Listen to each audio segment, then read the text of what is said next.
The early morning sunshine of the Caribbean softly touches the pitons, the famous twin peaks of volcanic lava that rise sheer from the seacoast of St Lucia, an island of beauty and contrast that has inspired travellers for centuries, moving one to call her St Lucia, fair Helen of the West Indies.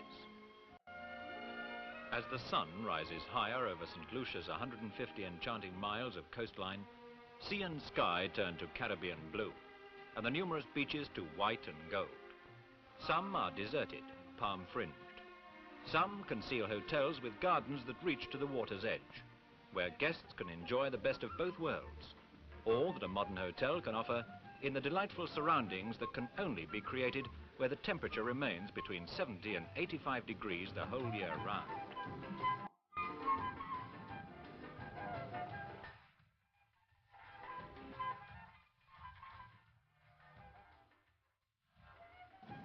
This is February in St Lucia. It could just as easily be June. How different from the February left behind in Chicago, Toronto or London, and how much better in the summer than the stifling heat of New York.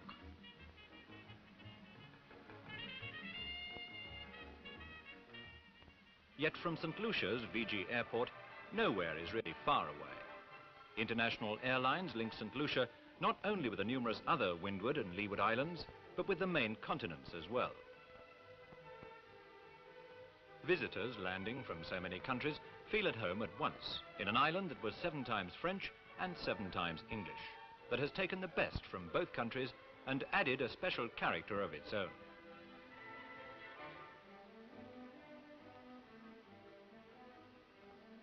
VG Airport is but 2 miles from the port of Cadiz, St Lucia's modern, spacious capital. Castries, with a population of 30,000 and its thriving commercial centre, is always colourful and always full of life, but especially so at carnival time.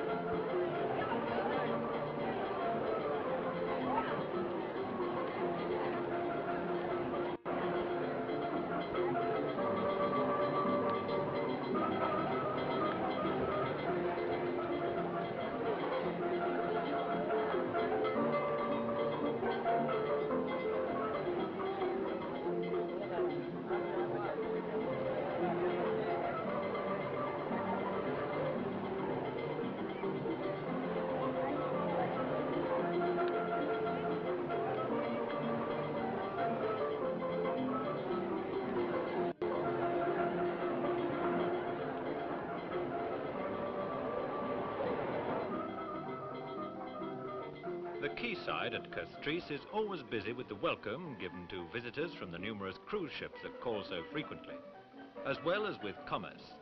For who can resist some special souvenir of a special place? Perhaps something made on the island. For handicrafts and home industries are an important part of St Lucian life.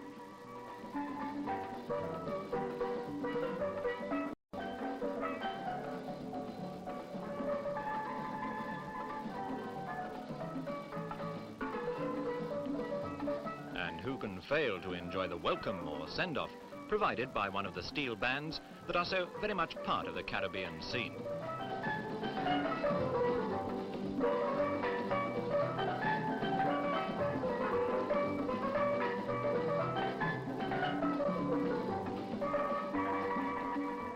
Whether your visit to St Lucia is a day, a month or forever, nothing on the island is beyond your reach.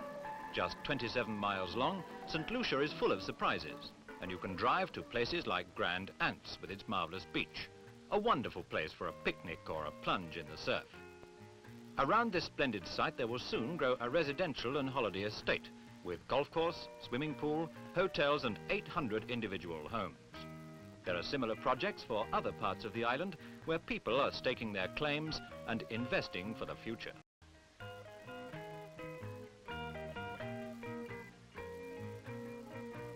For a complete contrast, you can drive right into St Lucia's own volcano, where the very ground you walk on is hot to the touch, and steam issues from 1,000 cracks and fissures.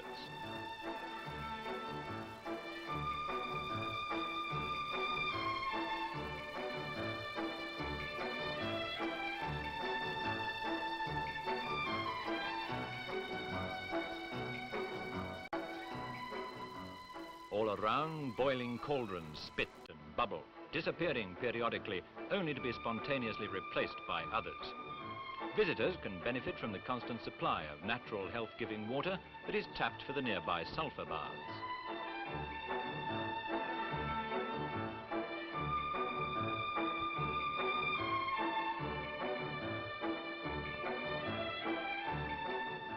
But most of St Lucia's mountains and valleys are covered with luxuriant foliage and plantations of coconuts and cocoa, coffee and nutmeg, and many kinds of fruit, all enriched by the climate and by the most modern methods.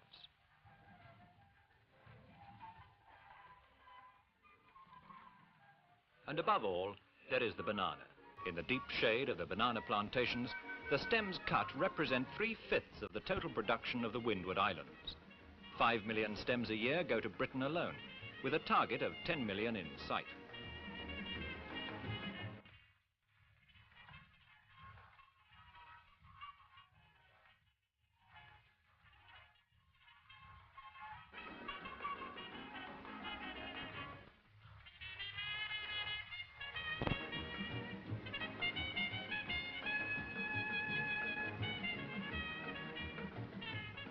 Protectively wrapped for their journey to harsher climates, the bananas are carried to the quayside, creating that same scene of colourful activity that inspired the banana boat song, as the tallyman spreads his tallies for eager hands. Come, Mr. Tallyman, come tally me banana. Here I come and I want go. Come, Mr. Tallyman, come tally me banana. Here I come and I want go.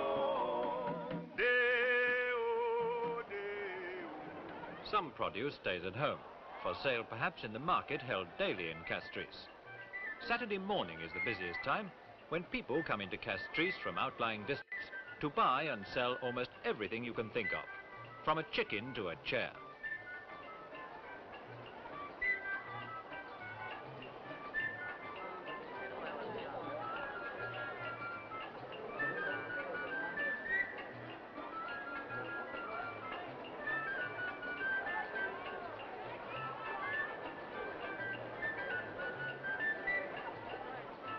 All this is part of St Lucia, the colour and bustle of the market, contrasting with the quiet of Castries' yacht marinas.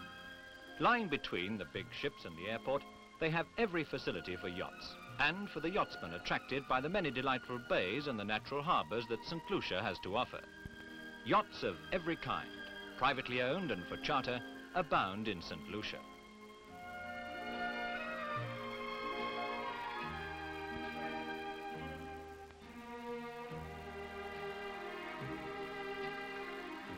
Perhaps the most famous and the most beautiful of St Lucia's yacht havens is at Marigot Bay.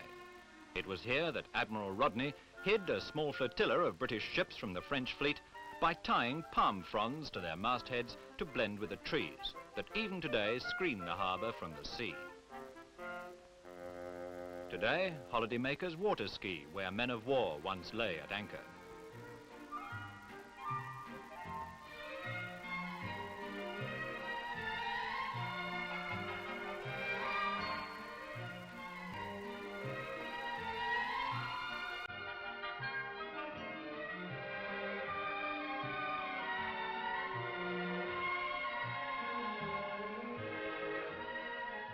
The launches that now set out from the jetty chase not enemy fleets, but the shoals of fish that abound in these Caribbean waters.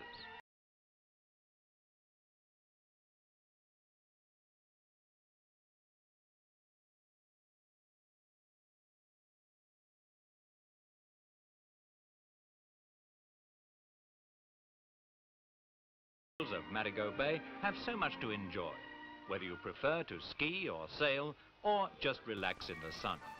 And conditions are ideal for swimming in sea or pool.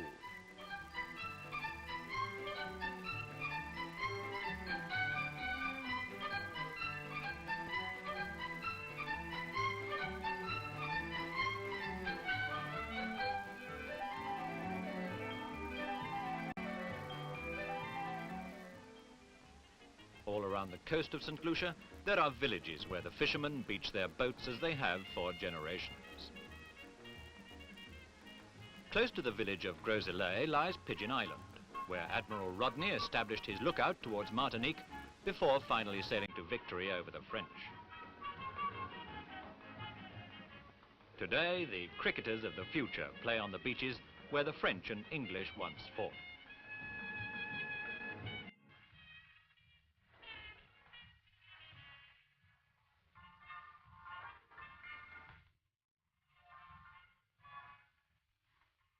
Now all the boats are strictly for fishing or for pleasure, perhaps setting out from the beach of a nearby hotel.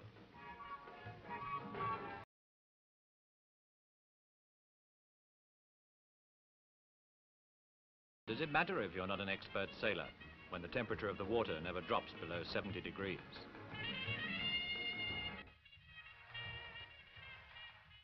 And anyway, there are always the pleasures of the beach and the hotel service waiting back on shore.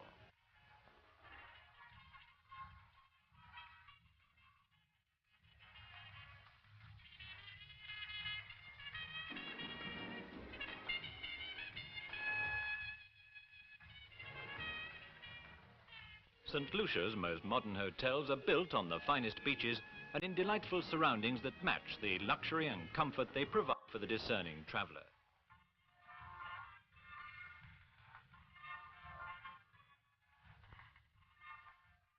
Whenever you like, you can build up that golden tan in the Caribbean sun, or you can choose the cool shade of the palm trees.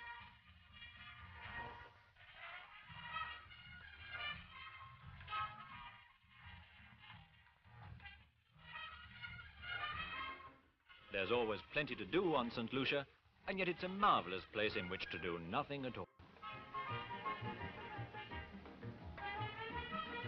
St Lucia is an island with a fascinating past, a fascinating present, and an even more fascinating future. Your visit may pass all too soon, but you will want to come back, perhaps next time for good.